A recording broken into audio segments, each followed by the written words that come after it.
आपको लगता है यहां कोई साथ देने वाला है? अगर आप भगवत मार्ग के पथिक हैं, अभी आपको लगता है आपका कोई है, तो अभी बहुत बड़ा भ्रम है। पूरा का पूरा परिवार जा रहा है, 1 मिनट में रोड में नष्ट हो गया। काल है, किस समय कहां कैसे, 1 सेकंड का पता नहीं है। कैसे चैन से नींद आ जाती है तुम्हें? ये जो दुर्वासना के नाश की कृपा है, ये आपकी दिनचर्या है, ये सैकड़ों दुर्वासनाओं को भस्म कर देगी। तुमने खिलवाड़ समझ रखा है।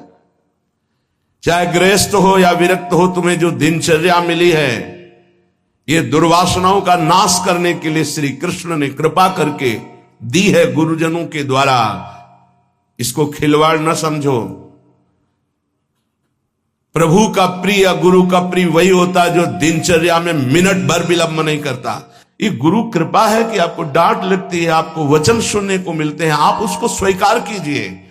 ये मन की, ये दुर्वासना की वृत्ति को हटाइए। सुविधा भोगी बनने वाला कभी सच्चिदानंद का साक्षात्कार नहीं कर सकता। जानबूझ करके सुविधाओं का त्याग होता है, सुविधाओं में रहते हुए, और परमात्मा प्राप्ति की विकलता प्रकट की जाती है। समझ में नहीं आता।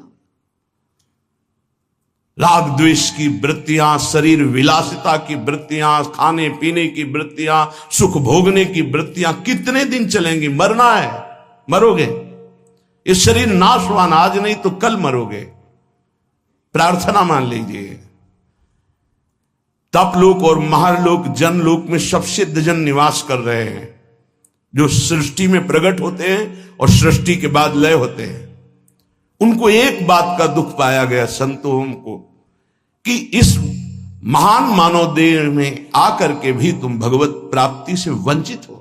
तुम्हें नींद कैसी ऐसी आ जाती है कि तुम्हारा भजन, तुम्हारी दिनचर्या, तुम्हारा साधन पथ रुक रहा है और तुम्हें चैन से सोना आ रहा है। तुम उपासक हो। ये जीवन हमारा प्रभु के लिए। अगर नहीं समझ पा रहे हो तो आखिरी बात समझ लो, कोई समझाने वाला तुम्हें नहीं है, कोई समझाने वाला नहीं। सिर्फ तुम्हें बर्बाद करने वाला मिल सकता है, समझा कर उठाने वाला हरि या हरि का पार्षद मिल सकता है, और नहीं मिल सकता। तुमसे मित्रता करके तुम्हारी वासनाओं को बढ़ाकर तुम्हारे चित्त को विक्षेप में भर देना, ये संसार के हर व्यक्ति वस्तु स्थान का प्रभाव है। तुम्हार सेवक असुरारी, 2 ही केवल बचा सकते हैं, भगवान और भगवान के भक्त। उनकी हर चेष्टा तुम्हारे चित्त को भगवदाकार बनाने के लिए है। कृष्ण कृपा का सीधा फल है साधु संग। हरिराम व्यास जी, गोस्वामी तुलसीदास जी, बड़े बड़े महापुरुष कहते हैं, कोई फर्क नहीं। कैसे मनुष्य शरीर को तुमने प्राप्त करके नाश करने की ठान ली है कि हम जो मन आएगा सो करेंगे। यहां बैठने मात्र से भगवत प्राप्ति है। क्यों? यहां खास बात, श्रीधाम वृंदावन यमुना का पावन पुलिन, और कोई मिनट ऐसा नहीं जहां यहां भगवत चर्चा ना हो रही हो, भगवत गुणगान ना हो रहा हो, भगवत नाम कीर्तन ना हो रहा हो। नाम कीर्तन चलता है, वाणी कीर्तन चलता है, गुण कीर्तन चलता है। दूसरी बात, हमारी दृष्टि रहती है, हमारी प्रियजू की दृष्टि रहती है कि ये जन विराजमान है। एक दिनचर्या है, एक समय है। माकृष्य शर्वतीदम शुभलेन कृष्ण, हे कृष्ण मेरी इन दुर्वासनाओं को नष्ट कर दो।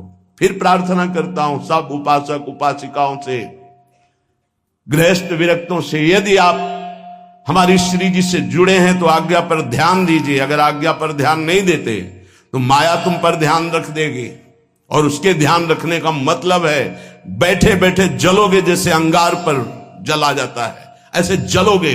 दुर्वासना तुम्हें जला देगी, तुम्हें पता नहीं है। जब अपनी जीवनी शक्ति प्रभु की तरफ लगती है तो हरि गुरु को शीतलता प्राप्त होती है, वो प्रसन्न होते हैं। जब अपनापन करके तुम्हारी जीवनी शक्ति व्यर्थ नष्ट होती है, तब जलन होती है उस अपनेपन के कारण कि तुम समझ नहीं पा रहे हो। ये आज का अभ्यास तुम्हारे लिए कल काल बन जाएगा। गलत अभ्यास तुम्हारे लिए कल ये प्रमाद बन जाएगा। प्रमाद ही मृत्यु है, शास्त्रों में वर्णन है। जो अप्रमादी है, प्रमाद रहित है, वही भगवत तत्व को जो भगवत तत्व को प्राप्त कर लेता वही निर्विकार स्थिति में परमानंद में डूबता है। माना हम लड़खड़ा रहे हैं लेकिन चल रहे हैं अपने रास्ते पे, रास्ता ही नहीं। उपासक को इस बात पर सदैव सावधान रहना पड़ेगा। अगर हम अपनी इच्छाओं का मर्दन नहीं कर सके, अपने गुरु की आज्ञा पर नहीं चल सके, अपने शास्त्र आज्ञा पर नहीं चल सके, तो मुझे लगता है कि आगे चल करके आपका जीवन बड़ा संकटपूर्ण रहेगा। संकटपूर्ण, ये विकार आपको रौंद देंगे। इसीलिए विचलित होते हैं कि आप लोग इतने बलवान बनिए कि आक्रमण कब हो जाए, कहां किस वासना का, आप उससे लड़ना जाने। आपके अंदर युक्तियां होनी चाहिए। आप हमारे भगवत पार्षद हैं, श्री जी के जन हैं, आपके अंदर युक्ति होनी चाहिए। गुरु की प्रगट उपस्थिति में युक्तियों की, कलाओं की आपके अंदर वृत्तियां जानी चाहिए कि कभी किसी विकार का आक्रमण हो तो कैसे बचा जाता है, कैसे हमारे को इस माया पर विजय प्राप्त करना है, कैसे विषम परिस्थितियों में अपने चित्त को डूबने ना पाए बचाया जाए, यह संतों से सीखा जाता है। कैसी पार्थिव दृष्टि है कि शरीर सुख के लिए सोना, जागना, खाना, पीना, बस यही हम सुख मानते हैं। नहीं भाई, ये सुख तो बहुत जन्म भोग लिए। इस जन्म में एक नियत समय रखिए, एक अल्पाहार की सीमा रखिए, एक भोजन का समय रखिए, एक अपनी दिनचर्या का समय होना चाहिए। ये नहीं आज मनाया 2 बजे पा लिया, फिर मनाया 5 बजे पा लिया, मनाया 3 बजे से 8 बजे रात्रि तक सो रहे, 8 बजे से 4 बजे तक जग रहे। ऐसी दिनचर्या नहीं होती, कभी ऐसी नहीं। दिन बाई चांस कभी कोई सेवा में समय लग गया हो, बात अलग है, ऐसी दिनचर्या नहीं होती।